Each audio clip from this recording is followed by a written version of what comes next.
Hey guys, it's me again, the Bad Penny, Barry's 8-track and classic car radio repair with yet another cool radio, but I got to find out what car it's out of, so I'll be right back.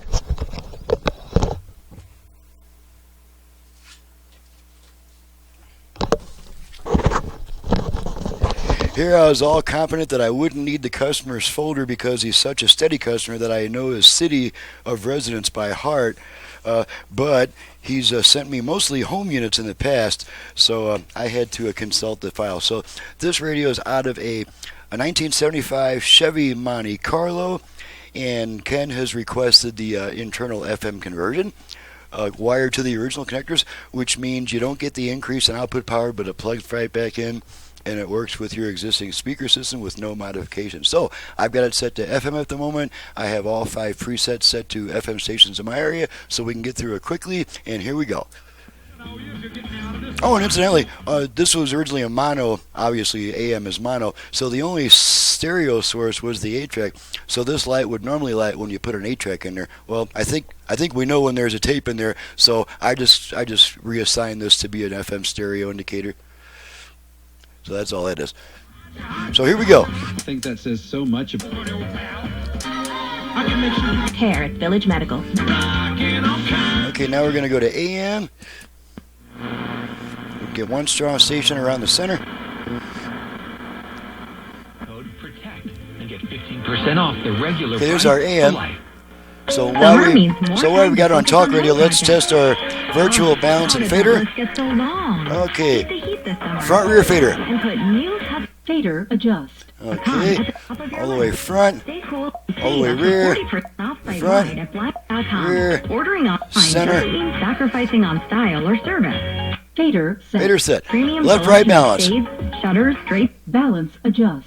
All the way left, all the way right, left, right. Experts are available for live consultations. Need help measuring or balance set? Balance set. Now, one important thing to remember is after you make your balance and fader adjustments, you want to return your tone control to how it sounds best. You'll notice it sounds kind of muffled when you're making those adjustments. Alrighty, so what's next to check? We've got FM, we got AM. Let us. Only thing left is the 8-track. So let's do this. 8-track, Neil Sedeka.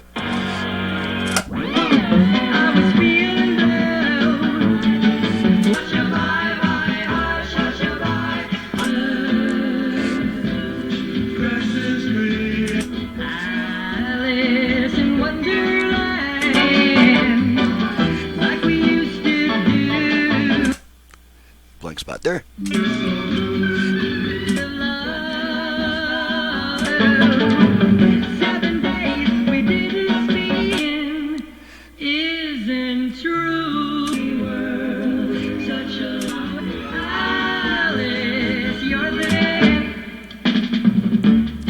Alrighty, hit eject, and eject the tape, and the radio comes back if we don't accidentally bump the tuner knob.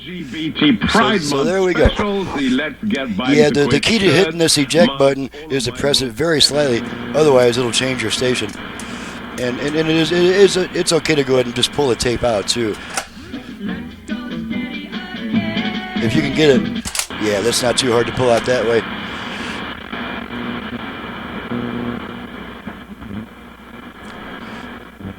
This is from the dating. And there's our AM again. So just for fun, let's go back to FM.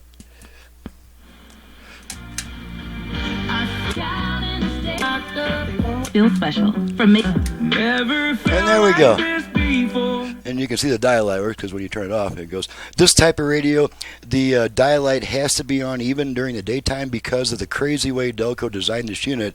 You really can't see the tuning pointer until the dial light's on, and then you can see where the pointer's at. It's crazy reflective crap that they used to make it fancy and just makes it harder to use. So, I'm Barry with Barry's 8-track and classic car radio pair. I think this is the 4th or 5th video today. You just see what I can do to an old AM 8-track. I can make it into an AM FM 8-track. We can add a lot more output power to it. We can add Bluetooth, USB reader, HD radio, aux input, who knows what else. by the time you're ready to do business. My website's in the description below. Please visit my website before calling me with a bunch of questions. I'm sure you've already heard the explanation. Thanks so much for watching and listening. Thank you, Ken, for your repeat business all the way from North Platte, Nebraska, and we'll see you guys next time.